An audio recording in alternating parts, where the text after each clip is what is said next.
No, Tim's Tim. And I'm still learning him, but I read people very easy and very quickly. And when I read from Tim is he's no nonsense. He's all about working hard. He's all about putting his best foot forward, and he's here to be on top. He's not here just to say he did it, and he's not here just to win a belt and go home. Like, he really wants to capitalize, make a name for himself, and become a global star. And I love that about him. Yeah, sorry, the ready-made excuses if he wants them, but that's not really his mentality, is it? No, I probably I really I relate to Tim in a lot of ways. Just learning him over the course of the last couple of months and seeing him, I was the same way. It didn't matter what was going on. At the end of the day, I gotta get in the ring and do what I do, and be great. And he's daring to be great. I think anyone who questions what he's doing right now, they don't understand true greatness. You had the chance to come out and see Tim fight Tony Harrison. How do you look back on that performance from Tim? I think Tim grew up very quickly along the way in preparation for that fight, and then I think that on fight night he really grew because all of his preparation has showed itself and it proved itself to work. So I saw that fight going differently. Tony didn't really do some of the things I expected him to do. Piston jab when he threw it, but he wasn't consistent enough. And the thing that everyone had said about Tim, he will overwhelm you and he will break you down. That's exactly what he did to Tony. So I think that he's really just sharpening his skills, and it's not just about being overbearing. And I think that that's the best part about Tim as a fighter, to get to this point and be able to switch up, do different things in the ring. It's going to be really beneficial for him getting past Ocampo, and then obviously looking forward to Charlo. How do you see the fight going this weekend, sort of stylistically? Tempo's pretty tall. I think stylistically it works to Tim's style. I think Ocampo is a come straight ahead fighter.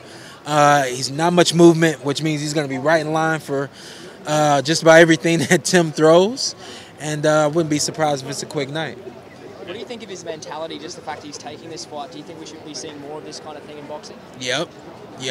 I think right now Tim is probably the best functional fighter right now in the world, where he's busy, out of sight, out of mind. And a lot of fighters don't realize that I take 6 months out of the ring and nobody remembers what I did, nobody remembers who I am, and so he's being consistent.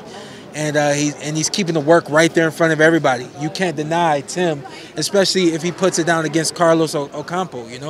2 fresh performances this year, and looking for another one near the fall. I mean, that's great. Where do you rate Tim Tszyu in terms of Charlo if that fight happens later this year? Well, I think Tim is staying busy. A year ago, I would have said Charlo wins the fight easy. After seeing this fight against Tony, I say, this is still going to be a really hard fight for both fighters, but I think Charlo's going to win.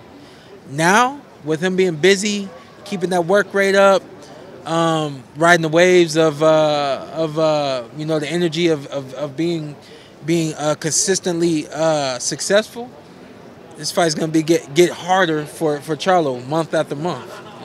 You said 6 months ago you thought Charlo would have won easy. Tim's obviously a big I star. said a year ago, man. A year ago. Yeah. Tim's a big star in Australia. Yeah.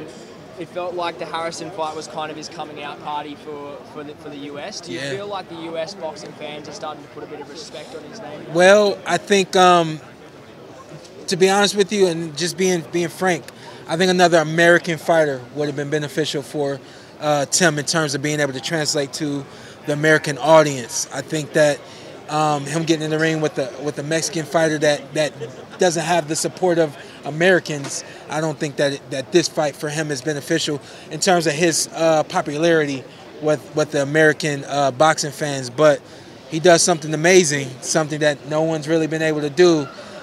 Knock out Ocampo. Yeah, Errol stopped him, but it was a body shot. If he beats down Ocampo and knocks him out, that's something to write home about, for me to write home about. Tim's obviously got a big job to do on Sunday, but if we were to press you for a prediction, if he gets through that unscathed, beat Charlo? Like I said before, man, the more time Charlo stays out of the ring, not fighting, and especially Tim getting in the ring and fighting, it's just going to become a harder fight for Charlo. Right now, it may even be 50-50 now, you know. I see Tim really maturing, and when you get in the ring with someone and they say, well, who have you fought? Well, each fight's a stepping, it's a step up the ladder. And I believe that Tim is taking all the right steps and Charlo's staying here. It's only a matter of time before he goes here. And on fight night, he could actually do that, you know. That remains to be seen, but right now I think it's a 50-50 fight. You got Crawford Spence in a couple of weeks. You fought them both. I'm not talking Crawford Spence. Bad memories. It's gonna be a great fight, though. It's gonna be a great fight. Fight of this generation, and I can't wait for that one, man. It's a pick'em fight, man. They both got all the tools, and that's all you could ever want. You know, I'm not concerned with figuring out who's gonna win the fight. I'm concerned with figuring out who wins. You know what I mean? When it happens, you know.